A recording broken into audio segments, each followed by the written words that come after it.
Allah Ta'ala dalam Al-Quran memilihkan kata-kata untuk Nabi Musa ketika ngadep kepada Fir'aun. Nabi Musa tidak diundang oleh Fir'aun. Dia nyamperin Fir'aun, dia datang kepada Fir'aun.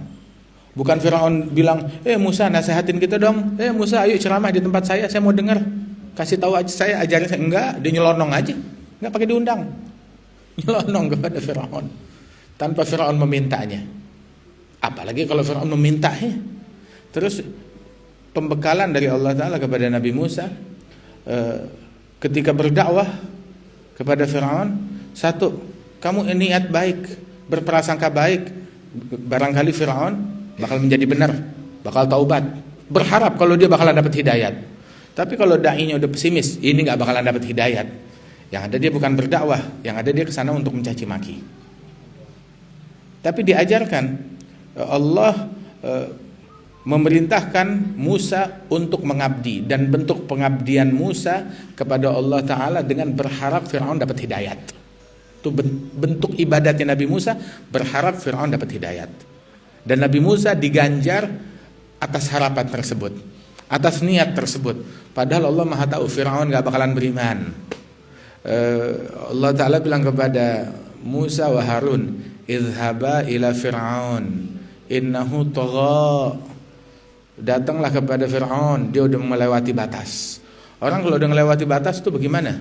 Kemplang aja, habisin aja, pukul saja, binasakan saja, kutuk saja, atau sampaikan kepada Fir'aun, kamu gak bakalan masuk surga selamanya, kamu bakalan celaka, kamu bakalan binasa, Allah murka ke kamu. Suruh bilang begitu. Ya.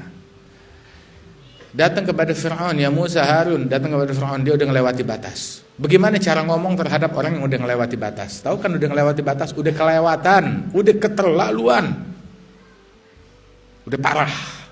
Itu makna tagha. Gula lahu, katakan kepada Fir'aun, apa yang mau kita ucapkan? Gaulan layyina, ucapan yang lunak. Hah? Fir'aun yang ngaku Tuhan, Fir'aun tukang sembelih bayi, bukan satu, bukan dua, bukan 10, bukan 20, bukan 100, bukan 200 bayi yang dipotong, yang dibunuh. Ada Fir'aun yang mempermalukan kaum wanita, menindas Bani Israel, bukan sehari, bukan 2 hari, bukan sekali kejadian, bukan 2 kali kejadian, bertahun-tahun. Dari Nabi Musa belum lahir sampai Nabi Musa dewasa dan menjadi nabi. Penindas, pembantai. Nggak ada yang lebih jahat dari Fir'aun. Gula lahu gaulan layyina, ngomong ke Fir'aun ucapan yang lunak, yang lembut. Kenapa? Terus berharap i'tikad baik, prasangka baik kepada Fir'aun. Lah nggak salah, prasangka baik kepada tukang jeruk lah, prasangka baik kepada tukang sayur, prasangka baik kepada petani, kepada nelayan. Prasangka baik kepada Fir'aun bukan tempatnya. Lah Allah bilang prasangka baik kepada Fir'aun, la'allahu yatadzakkar aw yakhsha. Berharap barangkali mungkin dia mau sadar dan mau takut kepada Allah Ta'ala. La'allahu yatadzakkar aw yakhsha. Dalam ayat yang lain, idhhab ila Fir'aun innahu tagha. Samperin Fir'aun, dia udah melewati batas. Gullahu, katakan kepada Fir'aun, hal laka ila an tazakka. Lihat kata-katanya dipilihkan oleh Allah Ta'ala. Kalau tadi cuma dibilang gula lahu gaulan layyina ya la'alhu yatadzakkar yakhsha secara umum. Tapi kali ini kata-katanya dipilihkan. Gullahu, katakan kepada dia kata-kata ini, kalimat ini dari Allah. Nah begitu juga dai. Dia berucap seperti ucapan gurunya. Gurunya berucap seperti ucapan gurunya. Gurunya berucap seperti ucapan gurunya, terus sampai ke Nabi Muhammad sallallahu alaihi wasallam. Jadi kalau ada dai ngomong sesuatu, maaf. Ini Nabi ngomong begitu, Nabi berucap begitu, ini lafaz yang dipakai oleh Nabi Muhammad. Kalau enggak, berarti kamu bukan lidahnya Nabi. Lidah siapa yang kamu pakai? Lidah Nabi atau lidah setan yang dipakai? Kamu nyambung lidah Nabi atau nyambung lidahnya syaitan? Dipilihkan kata-katanya, gullahu halaka ila an tazakka wa ahdiyaka ila rabbika fatakhsha.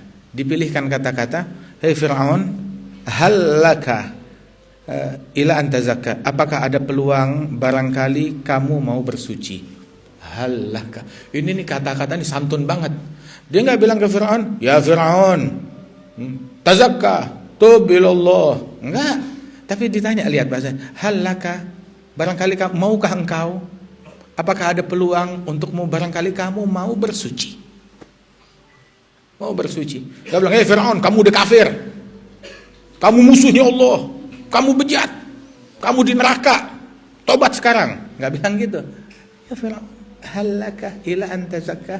Apakah ada peluang, barangkali kamu mau bertazkiyah, mau bersuci. Terus wa ahdiyaka ila rabbika fatakhsha. Saya siap menjadi mentornya kamu, mendampingi kamu, nuntun kamu, membimbing kamu menuju kepada Tuhanmu. Lihat, dipilih bahasa ila rabbika untuk mendekatkan Allah kepada Fir'aun. Nabi Musa nggak bilang ahdiyaka ila rabbi, saya ajak kamu kepada Tuhanku.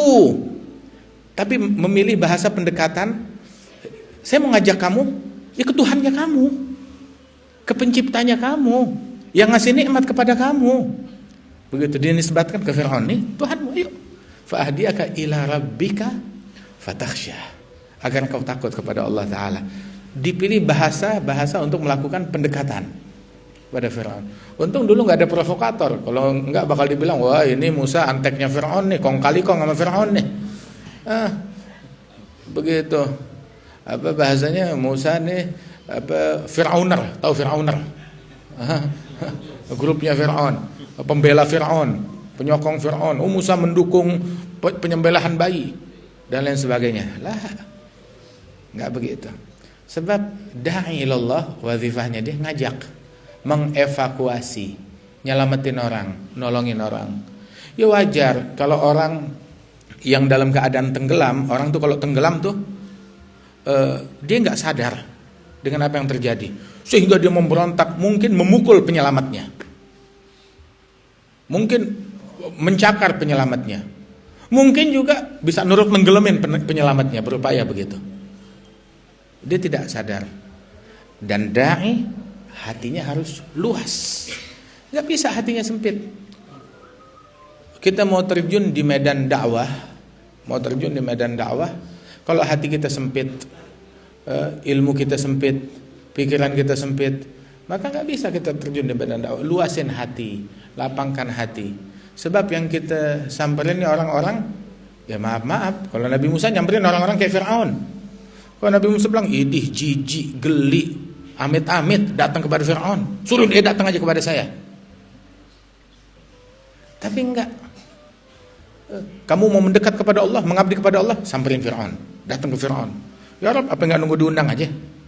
Biarin dia datang aja ke saya deh. Saya Musa, Nabi, Rasul, lebih terhormat. Oh, ini penjahat, nggak tahu berapa kali berzina, nggak tahu berapa kali bunuh orang, nggak tahu berapa kali melakukan kejahatan. Bukan nggak tahu, ketahuan berapa kali dia ngebunuh. Tapi begini, da'i ilallah yang di medan dakwah itu siap menjadikan nafsunya di bawah telapak kaki. Bagaimana mau jadi da'i ilallah kalau dia mendewakan nafsunya, mentuhankan nafsu? Bagaimana mau da'i ilallah? Da'i ilallah, taruh nafsu di telapak kaki, siap nafsunya jadi keset, diinjak oleh dirinya, diinjak oleh masyarakat, diinjak oleh orang. Baru da'i ilallah. Tapi da'i ilallah mau nafsunya dijunjung, dia mengakomodir kebutuhan nafsu. Kalau dia ngomong demi maslahat nafsu, demi kepentingan nafsu. Begitu, nafsunya mau tahta, nafsunya mau harta, nafsunya mau penghormatan, dia ngomong untuk nafsu. Nah, itu bukan da'i ilallah. Da'i ilallah begitu demi ridhanya Allah Subhanahu wa taala, biarin dimaki orang, dicaci orang. Karena itu kan sampai dibilang